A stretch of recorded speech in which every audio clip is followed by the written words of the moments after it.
Should you be considering buying collections? I actually really like buying collections in any economy. This tough economy is a particularly good time to buy collections, in my opinion. Today's video, I'm going to tell you why I like buying collections. I'm going to tell you 2 true stories about buying collections that kind of illustrate the good parts of why I buy collections. And then I'll tell you my top 5 best practices for buying a collection. Let's get down to it.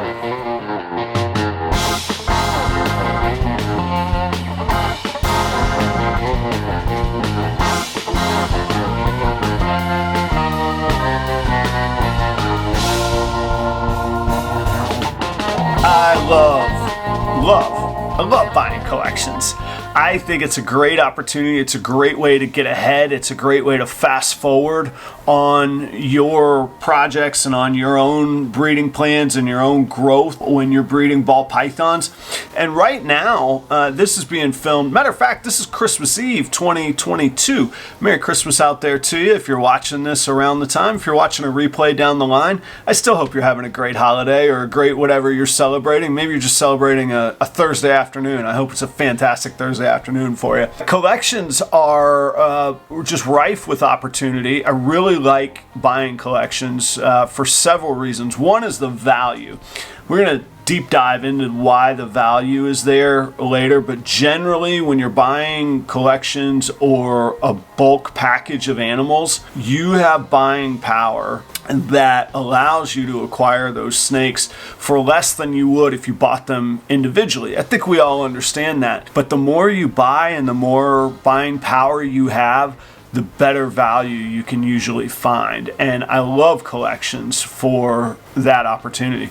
The second thing I love about buying collections is usually they have built-in projects. Now, sometimes you get a breeder that bought, 9 animals that are completely, just no plan, no foresight, no thought of what breeding would be.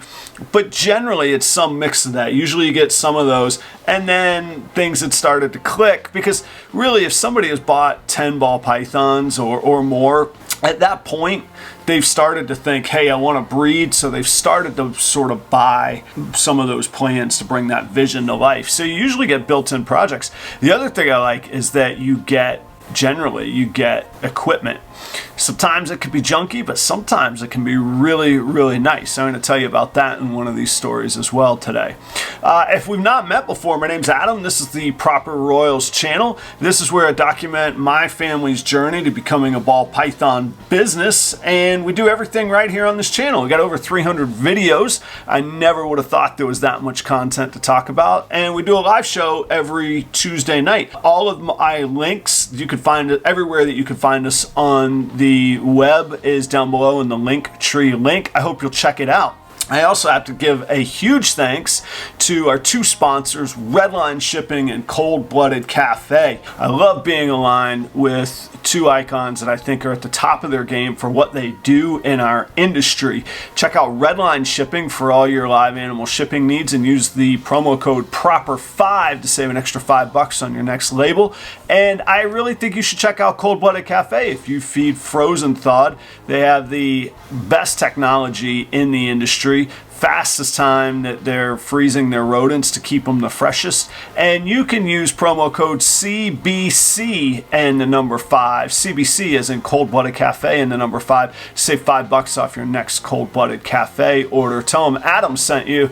I would really appreciate it. So a couple stories about buying collections. I'm going to give you 2, one of my own experience and one from a breeder I was just talking to that actually kind of inspired me doing this. I've been kicking around the idea, and then we had this conversation, matter of fact, yesterday, and I was like, man, I gotta get to recording this video. So the first story I'll tell you, and look, I really try and operate very, very transparently on this channel, but there are some things that are proprietary, and when there's deals that involve other breeders or other people's business, I got to keep it a little bit vague. So we're going to call this breeder Bob, is what we're going to call him. And this story is, this example is my own personal example. So this breeder Bob, I don't even remember how I found him. Maybe he liked the channel.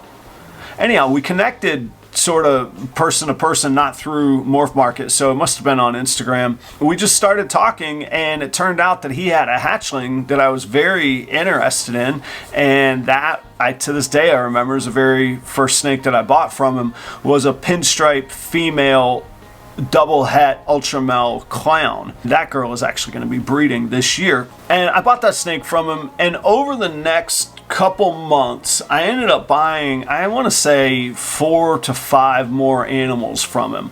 I like knowing the breeders that I'm buying from. I like once they gain my confidence that they're good people, that they're taking care of their animals are healthy. It's just less variable. So if they're producing things that I can use, I would rather do business with them repeatedly rather than roll the dice on a new breeder.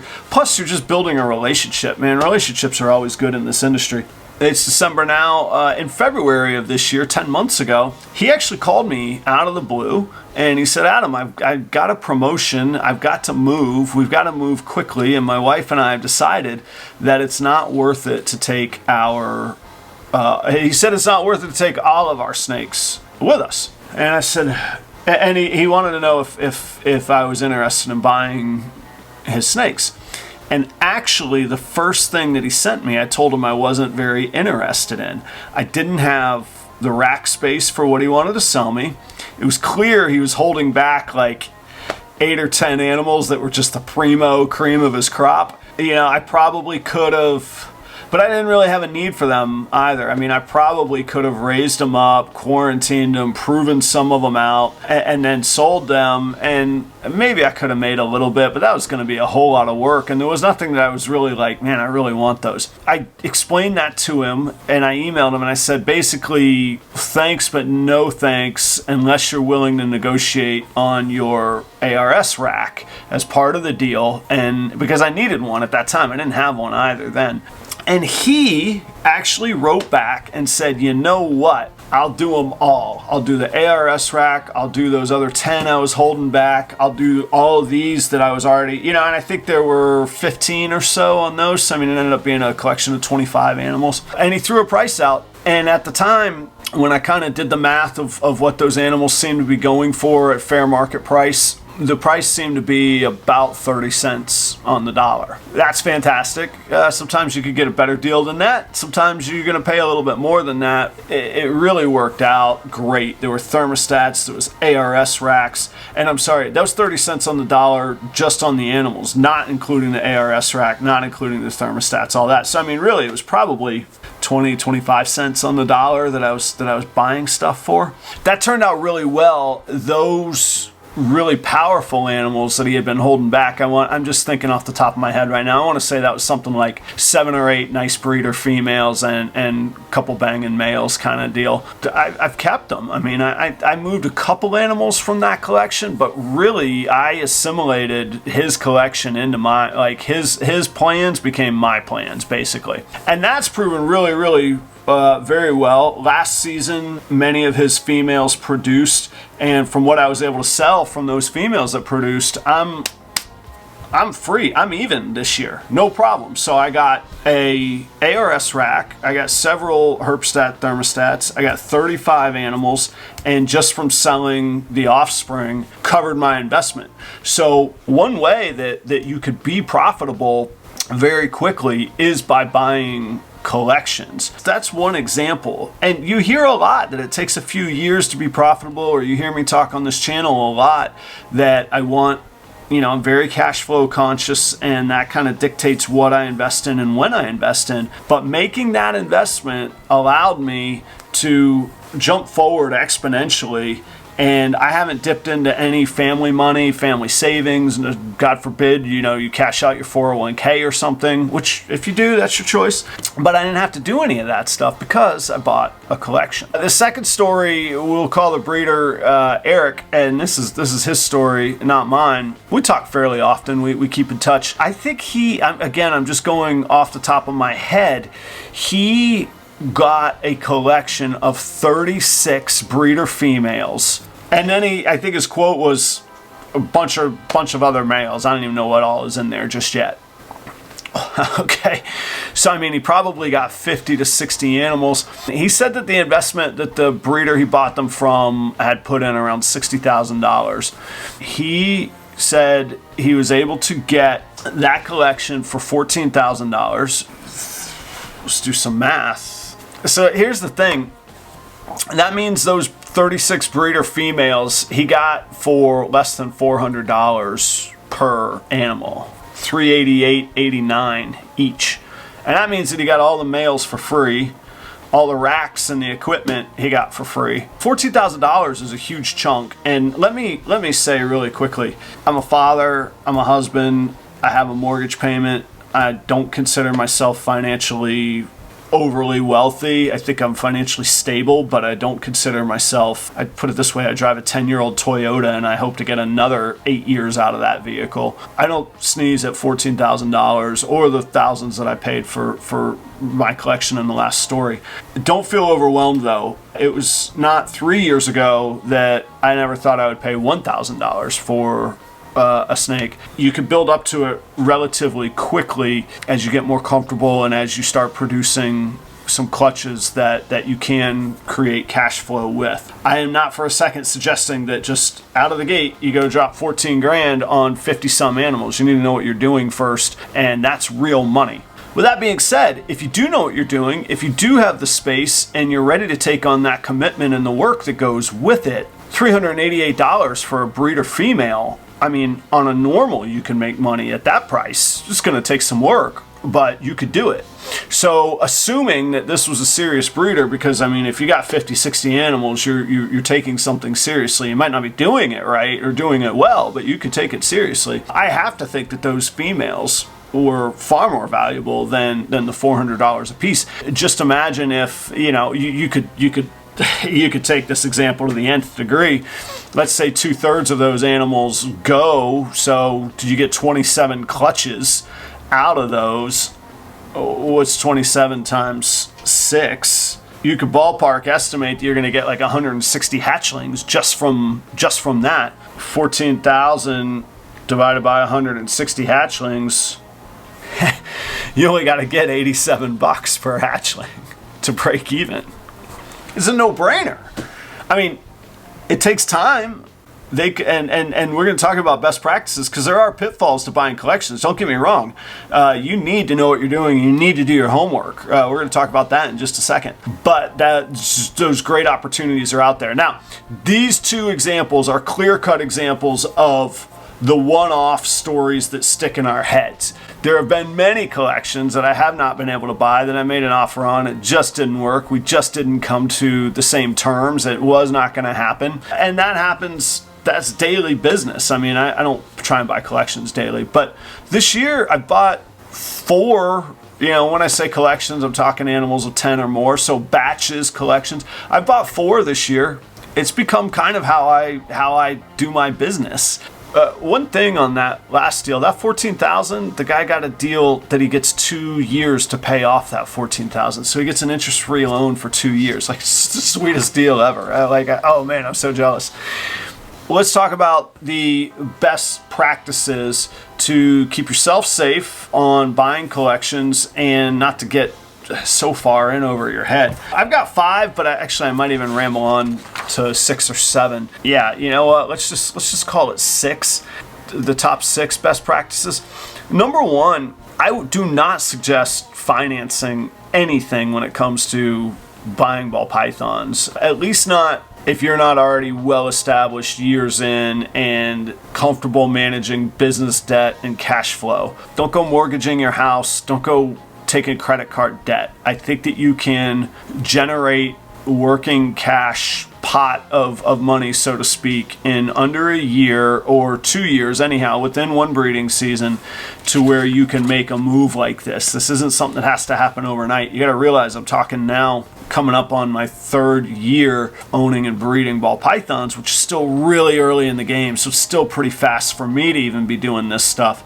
but I'm comfortable with it and I've had good success with it, I would genuinely suggest that you should have this cash on hand. This should not be what I would consider blood money, not your retirement money, not your kids' savings, not, like I say, second mortgage and that kind of thing. Just my opinion. It sounds crazy. Take a second job if you want to raise the money. Like, maybe that sounds patronizing, but seriously, that's why I play music to raise money for the ball pythons that I think I could be profitable with, and my money from my career stays in my house, my savings, my retirement, my family's money. We could do a whole video on that. You can raise money, you got to work a little bit more at it.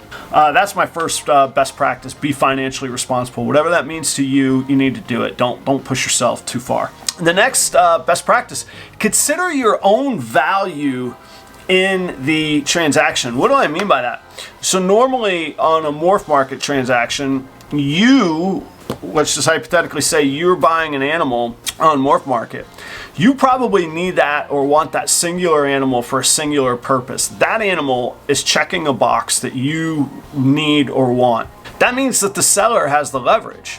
You want it, you're a hot lead, you've already inquired because, the price is pretty close to right, if not very right. So the seller has all the leverage right there. That's okay because that animal is what you want. That fills a specific need. It's a completely different situation when you're buying a collection. Generally, somebody is trying to unload animals that they do not want for some reason or another, and you're going to be able to provide them a service in taking those animals. But you have risks. You don't know the health of those animals. You have to make a quick judgment call on whether you believe in the health of those animals. Secondly, you have to take a trust that they're being honest with what they're selling you. We're going to talk about hets in a minute, but even visuals, on quick inspection, one-off, are you really going to be 100% certain on a candy versus a candino? Are you going to be really certain on dominance? Hey, is that a chocolate stranger? All of those things, you got to judge all of those things really, really fast, but there's really high risk in doing that. The seller of a collection has, by listing a collection or by entertaining the idea of selling their collection, that seller has already acknowledged they're not interested in singular sales. They don't want to do the extra work and the extra time and keep on the extra overhead. I'm not saying to be predatory by any means, and I'm going to revisit that too. However, you're providing a value. Here's the cash that they could take and get to work with whatever they need that cash for, and you are going to take on the hard work, the time, the overhead, and the risk in those animals. You have the leverage when you are the buyer of a collection.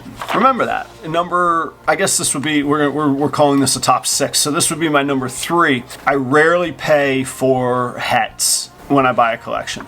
It's all that there is to it. If I knew the breeder, I guess, for a long period of time, and I had some experience on very specific hets, so say they had, been breeding some sunsets or something like that, sure, I guess I would entertain the idea of paying for those hets. In that collection I bought in February, there's 3 female het pieds. Normally I wouldn't even keep those. I would pass those on to somebody else who's a little bit earlier in their breeding career. But I don't know in my heart that those are het for pied. I got to prove them out myself. I'm not paying for that. That's work I got to do. I don't pay for hets when I buy collections. My best practice number 4 when you're buying a collection, go to the breeder. You almost are going to have to anyhow, especially if there's equipment involved, but you want to see what their facility is. If it ain't comfortable, if it's not healthy, if it's not clean, if it doesn't pass the gut check, you got to get out of there, walk away. You don't want to take on an unhealthy collection. Even, we'll talk about quarantining in just a second, but even if you quarantine perfectly and those animals start to die in quarantine, you don't need that. If they got mites and they get in, all of that stuff. Walk away from it. If it ain't right, walk away from it. There's always another deal down the road, I promise you. Number 5 is, of course, quarantine. You need to have a quarantine plan if you're going to be buying collections. It's just all that there is to it. There's videos and lectures and tons of information on quarantining. One thing I will say is that quarantining is an imperfect game, as much as all of us with YouTube channels will tell you, here's how you have to do it, here's the perfect way to do it. As soon as you are are walking from one room to another among animals, biosecurity becomes a very slippery slope of imperfections. That being said, it doesn't mean you don't do it. It means that you're mitigating risk, not eliminating it. So there's always a risk no matter how much you quarantine and how good your biosecurity strategies are. I would say to employ all of those. If you have questions on those, check out Jessica and Jana's podcast over at the Holdback Rack podcast rack. They talk a whole lot about biosecurity and quarantining. It's vital. You could not only lose the money that you just spent, you could lose all the work you've put into your own collection. So you need to, again, when you go visit that breeder, you need to bear that in mind, and then you still need to quarantine no matter how confident you are. Please do. Lastly, for all the leverage, for all the negotiating tactics, for all the pennies on the dollar, my number 6 best practice is, at the end of the day, don't be a jerk. Stand by who you are and let your actions represent who you are. Take into account all the risk involved, take into account all the value involved, take into account the other person that is letting go of something they've put a whole lot of time and effort and money into. Do right in the situation. The best deals are maybe where neither party feels that they won, but both people think that the deal is fair. I think it's important. I think it's important in a lot of what we do. You don't want to be known as just the predator. A lot of bad stuff goes with that. So I'm not saying sell yourself short, and if you can't come to a deal, don't be afraid to walk away. That's okay. Never be patronizing or bullying in negotiations. That just sucks. Be gracious in your offer, and if they decline it, be gracious in saying thanks and farewell. Those are my thoughts on collections. What do you guys think? Am I off my rocker? Am I playing with fire? I like it. It's up my alley. It works for me, and from a business standpoint, it's allowed me to grow my collection much farther than I ever would have been able to at retail and out of my own pocket. So let me know your thoughts. If you do let me know your thoughts, keep it right here. I'll talk about them right here on the Proper Royals channel. In the meantime, check out these videos right here to keep up with everything that we have going on. And I cannot wait until I get to see you in the next video. Thank you so much for spending your time with me today. See ya!